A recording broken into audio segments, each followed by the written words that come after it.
In Tibet, there's a custom that might seem strange to those unfamiliar with local culture: polyandry.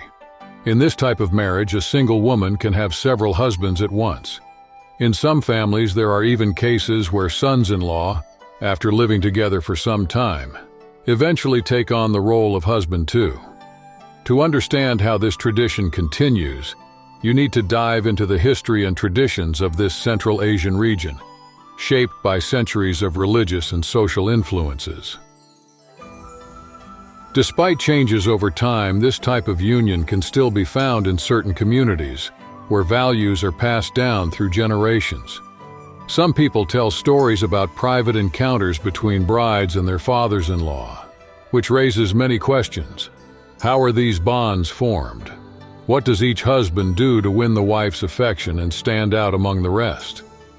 These details show that in Tibet, marriage can take forms very different from what most people are used to, preserving a unique family structure that remains strong despite outside changes.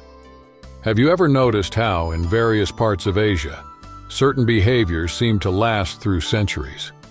One of these is the habit of men following younger women who wear necklaces and other jewelry, catching the attention of travelers and keen observers alike. To understand this practice, you have to dive into the history of communities that deeply value traditions passed from one generation to the next.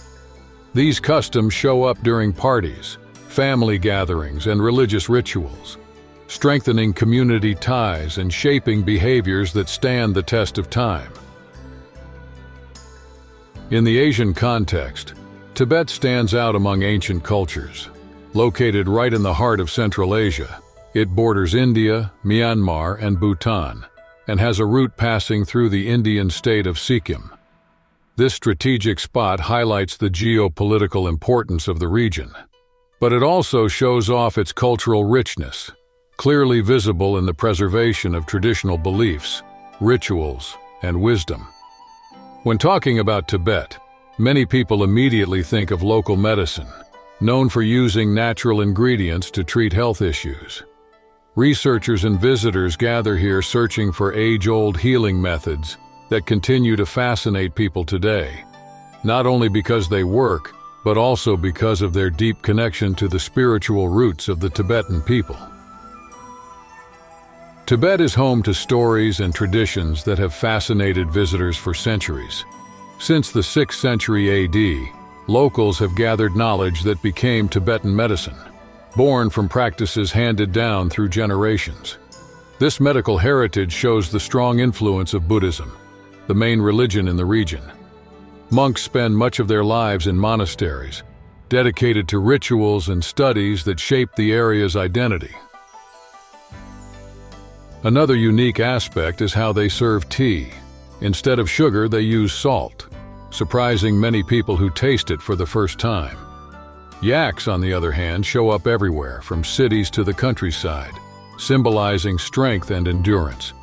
These things are key parts of Tibetan culture, which deeply respects its roots and customs. Amid all these traditions, one practice catches people's attention, both in Tibet and abroad: polyandry. In this type of marriage, a woman marries several men who are often brothers.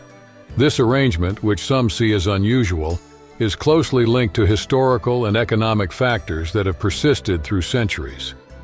It's this mix of religion, culture, and family choices that keeps Tibet constantly intriguing, always able to surprise those who come close to its stories and customs.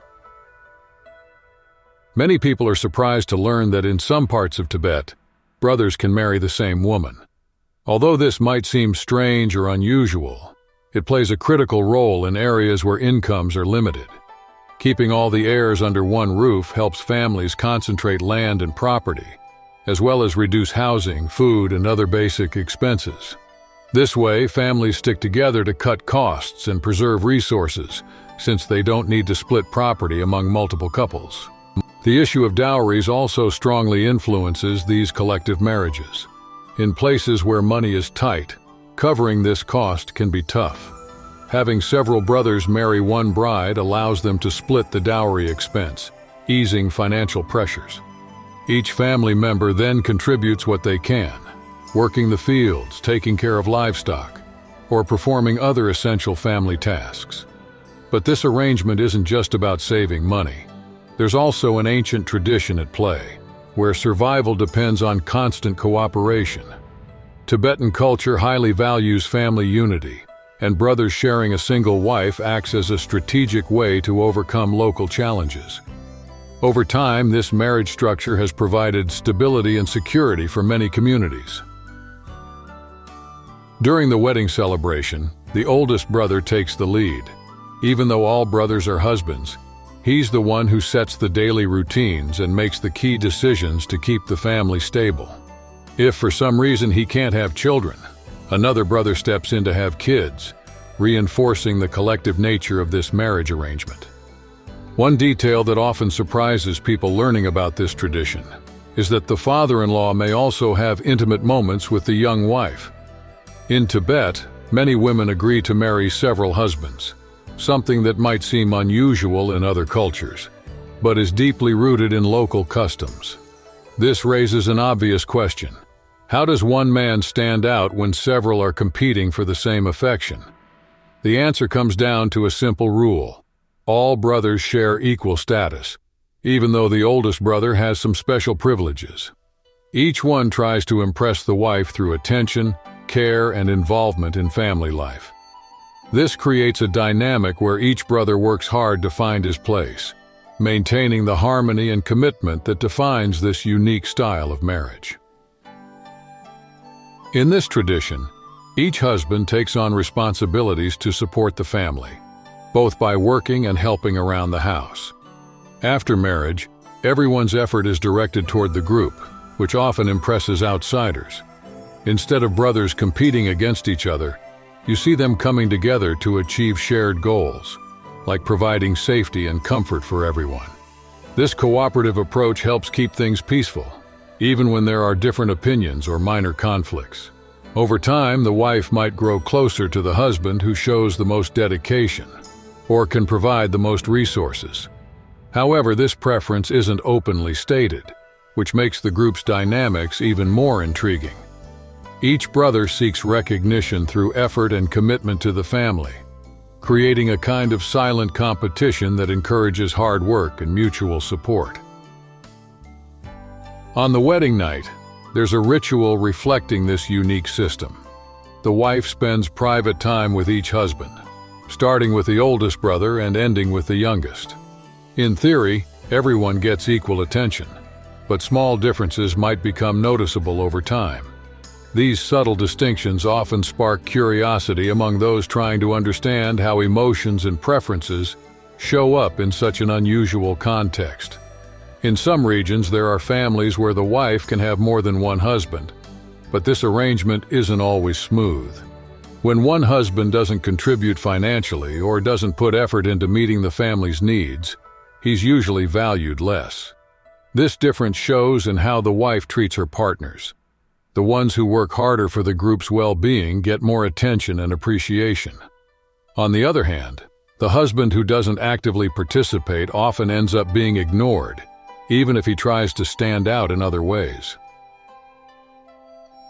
In extreme cases, that husband might be kicked out of the family. The rejection can get so intense that, without support, he looks for refuge in monasteries, where he's usually welcomed in some way.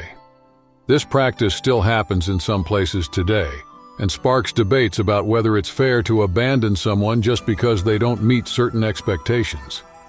On the flip side, there are times when the mother-in-law steps in, suggesting that the man should get another chance to fit into the family's expectations.